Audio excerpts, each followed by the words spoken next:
And there are still a lot of unanswered questions surrounding this incident, but officials say with the release of this new body cam video, people will see how the actions of their officers saved a life. I would tell you that it's one of the most difficult things an officer can face. Bridgeport's acting police chief Rebecca Garcia talking to the actions of officers who were involved in the shooting of 27-year-old Juan Villa. 32, can you head over to 1160? Officer Elliot Henry's body cam shows the scary moments leading up to Villa getting shot.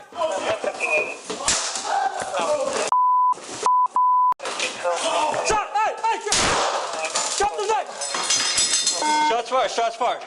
It's hard to see in the video, but police say Villa was using a large knife to attack another man.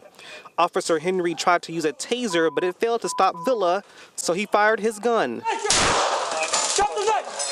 All of this happening in this Clinton Avenue home on the 3rd floor where Officer Henry and Officer Sean Curran were dispatched.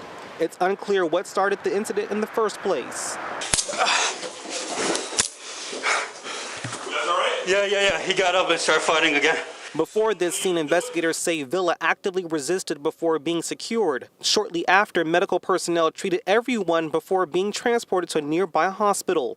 But all are expected to be okay, including the victim, who officials say is grateful for police. One thing that I think is very important to say is that the victim of the assault by Mr. Villa actually thanked and wanted to thank the officers for quote-unquote saving his life. This incident is still under investigation from the state's attorney's office, but when more information becomes available, we'll get it to you. We're in Bridgeport. Brian Ditlake, Fox 61 News.